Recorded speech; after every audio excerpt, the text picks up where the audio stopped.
I am determined to see things differently. You are determined to see things differently. What's good, fam? We made it to lesson 21 of A Course in Miracles, and this is just a powerful lesson like all of them. So let's dive straight into it. I ain't even going to talk like usual. We're just going to get it straight into the lesson, and then we'll save the talking for afterwards and see whatever pops up in our minds, all right? So you already know what to do, like usual. If you got the book, lesson 21, pull up. If you don't got the book yet, go get the damn book. Come on now. It's at Barnes and Noble. And on a serious note, the description has the PDF version. Go pull up to that. And let's dive straight into this, all right? Lesson 21 of A Course in Miracles. I am determined to see things differently. The idea for today is obviously a continuation and extension of the preceding one. This time, however, specific mind-searching periods are necessary in addition to applying the idea to particular situations as they may arise. 5 practice periods are urged, allowing a full minute for each. In the practice periods, begin by repeating the idea to yourself. Then, close your eyes and search your mind carefully for situations, past, present, or anticipated, that arouse anger in you. The anger may take the form of any reaction ranging from mild irritation to rage. The degree of the emotion you experience does not matter. You will become increasingly aware that a slight twinge of annoyance is nothing but a veil drawn over intense fury. Try, therefore, not to let the little thoughts of anger escape you in the practice periods. Remember that you do not really recognize what arouses anger in you, and nothing you believe in this connection means anything. Real quick, before we continue, one thing I do want to say that I just caught on to, it says, try therefore to not let the little thoughts of anger escape you in the practice periods.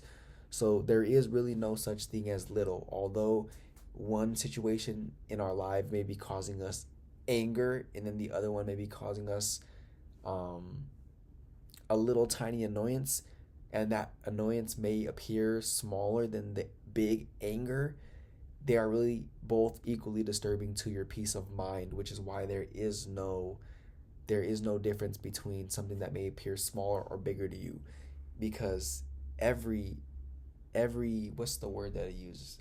Everything that causes uneasiness, every disturbance is equally disturbing to your peace of mind. I can't find the word, but I'm gonna get it. But just remember, you know what? I'm determined to find it. I believe it's like lesson 6. Yes, right here. There are no small upsets. They are all equally disturbing to my peace of mind. And then also remember, I cannot keep this form of upset and let the others go. For the purposes of these exercises, then I will regard them all as the same, which they are, illusions. No matter how big or small they may appear, they're all equally disturbing to your peace of mind. Let's continue. Remember that you do not really recognize what arouses anger in you, and nothing that you believe in this connection means anything. You will probably be tempted to dwell more on some situations or persons than on others, on the fallacious grounds that they are more obvious. This is not so. It is merely an example of the belief that some forms of attack are more justified than others. As you search your mind for all the forms in which attack thoughts present themselves, hold each one in mind while you tell yourself, I am determined to see blank, name of person, differently. I am determined to see blank, specify the situation, differently. So before we continue reading, this is a really good exercise whenever you do this on your alone time. But let's read these real quick. I am determined to see this person differently. So what you're going to do is you're going to sit there and you're going to have your eyes closed. It really does help, trust me.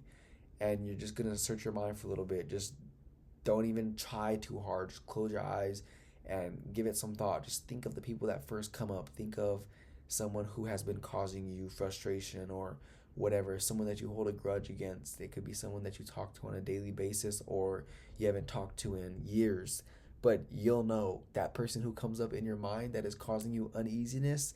Say, I am determined to see this person differently, and insert their name. I am determined to see blank differently.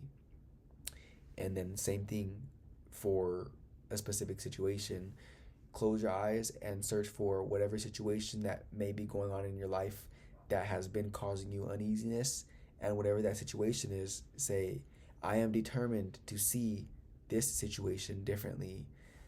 And this is powerful because you affirming that you are willing to see this person differently is the first step to allowing you to actually see that person differently, to see that person for who they truly are, which is who you truly are, which is love and light.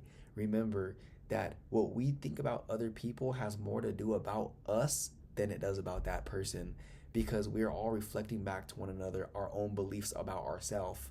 And we don't know this. We think that that person did something to us that deserves to be punished, or deserves to be whatever revenge, whatever may come to your mind. But we have to understand that what we think about anybody has more to do with us than it does with them, because they reacted to us in the way that we presented ourselves, and vice versa. What anybody thinks about you has very little to nothing to do with you. It actually says more about that person over there than it does about you. If somebody is talking to their friends or their people about me in a way that is speaking down on my name, I just sit back and don't let it affect me, because I understand that that says more about that person than it does about me, because that's the way they perceive me.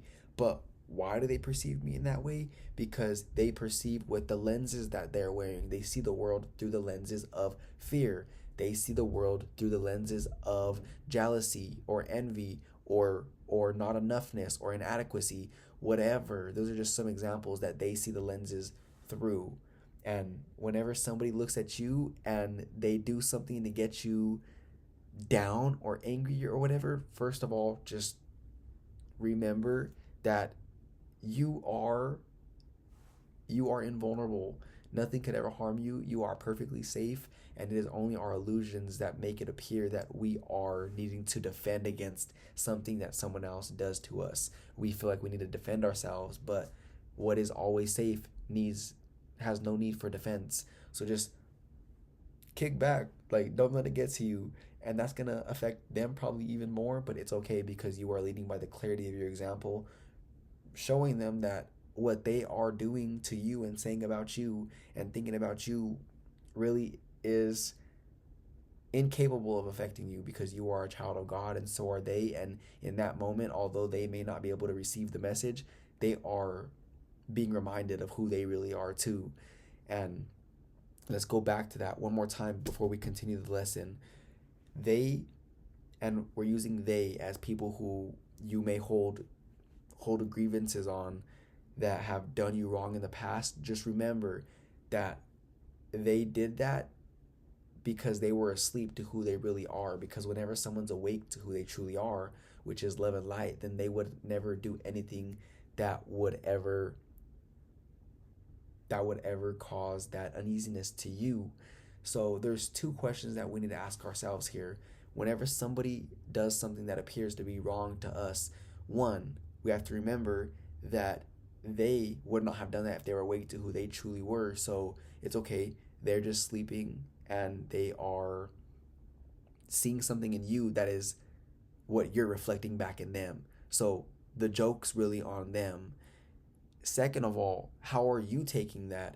Are you going along and perpetuating the illusion?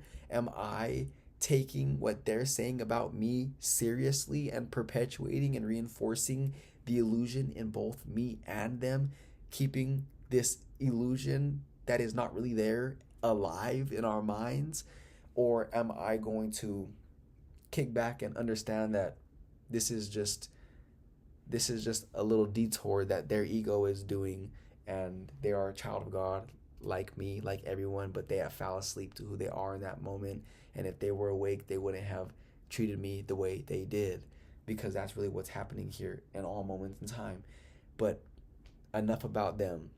Let's go back to us one more time, because we do the same thing. I know me, whenever I get moments, whenever I am asleep and I'm forgetting who I really am, I see this person and they may make me feel like I'm not good enough. But at this point, I have practiced this so much that I catch myself and I say, hold up, I'm projecting this illusion on that reflection of me. I am projecting this illusion on that child of God over there, because remember, they are not the body. We don't even see them. We only see the body, but that is not who they are. This body is not who I am, and the body that you have is not who you are. So remember, everything that we see in this world is meaningless. It is neutral. It just has no meaning within itself. Like, for example, this highlighter has no meaning in itself. It is neutral. That basketball has no meaning in itself. It is neutral. And our thoughts are not neutral. They are either we are thinking with God, therefore thinking, or we are not thinking at all, therefore we are identifying ourselves with the ego in that moment in time. And from that lens, either fear or love, we are projecting what we are currently identifying ourselves with in that moment, seeing the reflection outside of ourselves, and then believing that it is being done to us.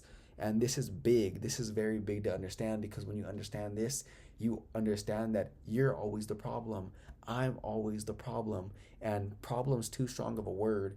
But in the moment that I see something that is causing uneasiness in me, I am the one who is projecting the uneasiness out there, so that way I could feel like I got rid of the problem and I'm good, and now the problem's out there. But remember, the only problem, the only issue with that now is that I think that person is out to get me. I think that person is against me. I think that situation's going to come back and bite me in the ass. Whatever is, whatever judgment I put out into the world, subconsciously, I believe that now I live in a fearful world that I feel unsafe in. But I am safe. I only feel unsafe because of the projections that I put out there in the world that I think are capable of harming me. And it's just this cycle that we fall into. That's why reawakening to who you really are, and me reawakening to who I really am, is the best thing that we could do in this world, because we understand that we can just stop the perpetuation of this illusion, and there is no need for the illusion at all. There really is no need for it. And of course, we're going to fall back asleep from time to time. But like we talked about yesterday, those moments in time, whenever we fall asleep, we catch ourselves, wake up, and we are grateful for that contrast that we lived, because that contrast actually helped us give birth to a new preference, therefore helped us expand. So this is very good stuff that we're talking about here today, because we are talking about detaching. We are talking about detaching from the fear, and knowing that although you may feel it from time to time, it is not who you are, and you don't need to take it so seriously. And that's what everyone in this world is doing, is they're taking it very seriously. They are believing that they are bodies. They are believing that they are capable of being harmed. And whenever anyone does anything that poses as a threat to them from their perception, they believe that they have to put up walls and defend themselves against this person that they believe is doing something to them. But really, it's all of us projecting onto the world our own beliefs about ourselves. And we'll talk much more about this through the time we have together for the next few 100 days. But yeah, it's very simple stuff, but it is going to require effort and willingness on our part to unlearn all of that illusion in order to regain our recognition that we are perfect. Every single one of us is. We are all love. We are all light. And when we don't see that in any moment in time, we are simply asleep. Let's continue. Try to be as specific as possible. You may, for example, focus your anger on a particular attribute of a particular person, believing that the anger is limited to this aspect. If your perception is suffering from this form of distortion, say, I am determined to see blank, specify the attribute, in blank, name of person, differently. So for example, I am determined to see this specific attribute in this person differently. So an attribute that may, let's just say this person you think is, they're annoying, or they talk too much, or they're always pressing your buttons. They are always bringing up something in you. They are getting you angry. I am determined to see this. How would I put that? I am determined to see this attribute in this person differently. I am determined to see that this person talks too much, and I'm willing to see that differently. That's probably not a good example, but you'll know exactly what to say whenever you think of that person that you're thinking about and it pops in your head. I am determined to see that this person always does this and it just upsets me, and I am in this moment determined to see that differently, because that's all it takes, is us to see it differently. And the cool thing with that, and that's the end of lesson 21 by the way, but the cool thing with what me and you are learning here is that nobody has to change in order for us to be happy, because that's another big issue, that whenever you're asleep, you believe that other people have to change for you in order for you to be happy. You believe that conditions have to be different in order to be happy. I believe that this person has to do something differently in order to please me. But whenever you understand, and whenever I understand that it is all our perception, we get to pick and choose the aspects of every person, and in every situation we get to pick the aspects that we see in that person or situation that we like the most. And if we practice our abilities mentally, if we practice our ability to focus on specific aspects that we do like in a person, that's all that we will evoke from them. Because every time we see them, because we're only focused on the aspect of them that is love and light, they will have no other option but to present themselves like that to you. Because remember, I can't remember what lesson it is. I am not alone in experiencing the effects of my seeing. Lesson 18. You are not alone in experiencing the effects of your seeing. So whenever you decide to see the aspect of love and light in anybody, they will have no other option but to conform to that vision you see in them, or else they will be removed from your experience, because there is no other option. Whenever you are so determined and have the ability, and you are trained enough to focus on this specific aspect of them, they will be like, hold up, this person only sees the good in me, and something's going to change. Because remember, they're not alone in experiencing the effects of your seeing. We are influencing each other more than we know, and knowing this, you can influence the people around you and see only the desired aspects in them, that they will have no other option but to present themselves in the way that will be most advantage for you, meaning that they will just treat you how you desire to be treated, and they did nothing. You are the one who did it all. You don't need nobody to change, because even if somebody's doing something that is undesirable to you, you see who they really are. Don't fall asleep in the illusion, and don't see something in this child of God that is not there, because it is all our doing. And it's super simple. In the moment, it may not. It actually it's really challenging when you're asleep because you're not in this frequency that we're in now. So it's a very big jump that we have to make whenever you're in anger or irritation.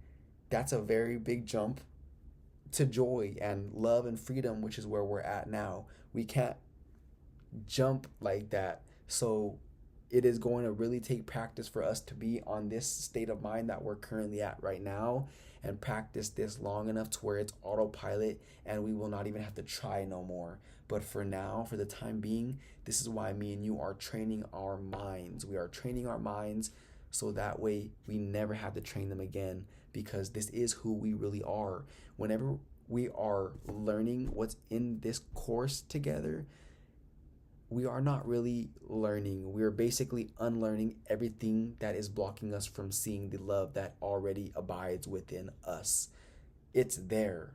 Love abides within you as you. You are love.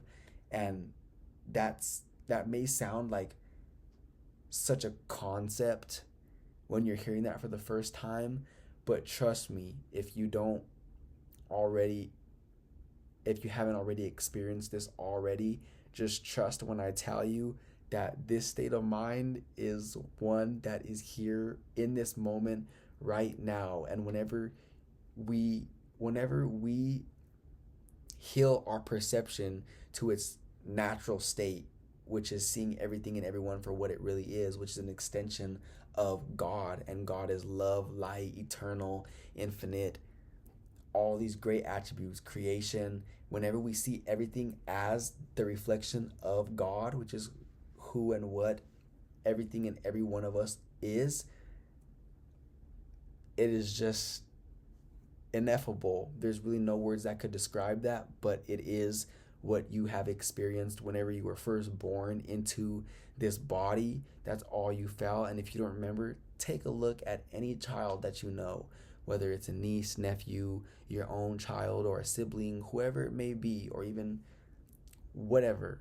You'll know the instant you hear me say this. Just think of that child and look how light-hearted they are. They're not judging that other baby over there. They haven't learned that fully yet because they are still more connected to source and their natural perception than me and you are, because me and you have learned much more over the span of our lifetime than they have had the time to learn in their lifetime. So they're still so wide-eyed. They are still so pure.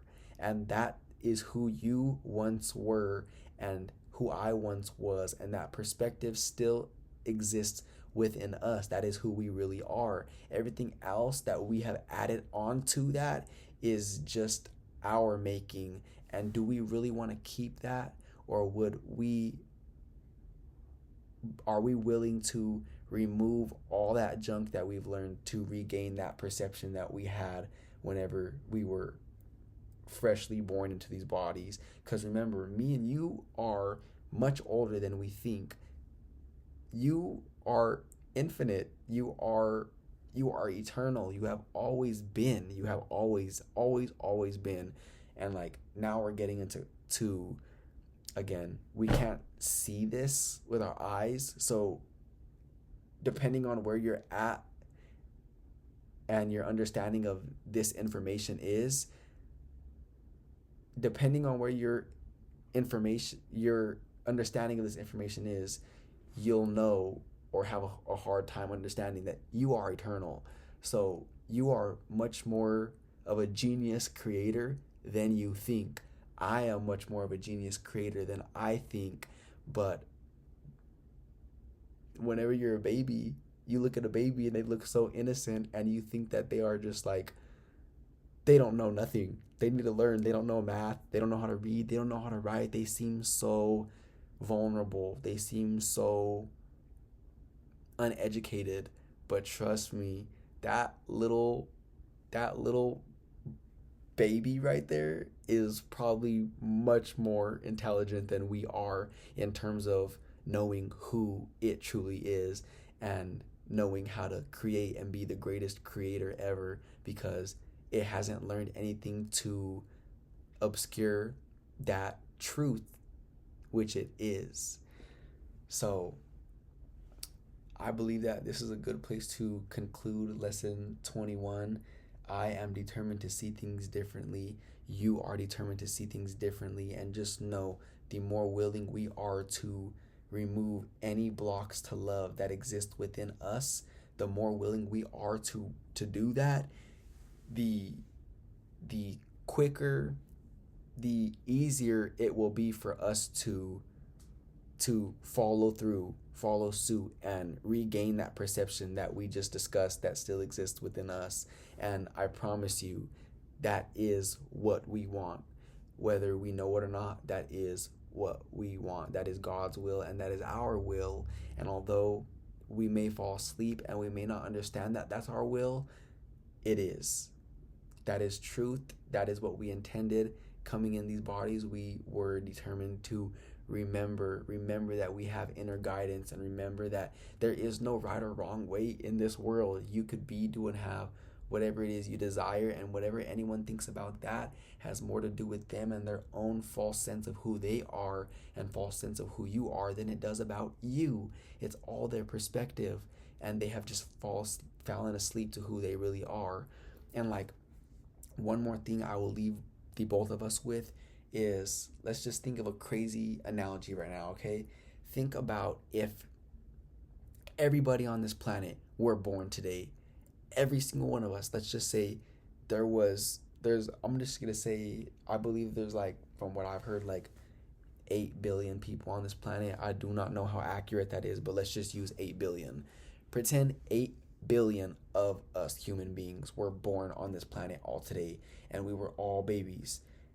None of us have learned anything of the world yet that would cause us to forget who we are, because we're all born at the same time. So we would all grow up, and we would grow in age and in time in this world, and we would all be enlightened, and we would remember who we are, because none of us learned something that was other than that to teach us, because we were all the same age.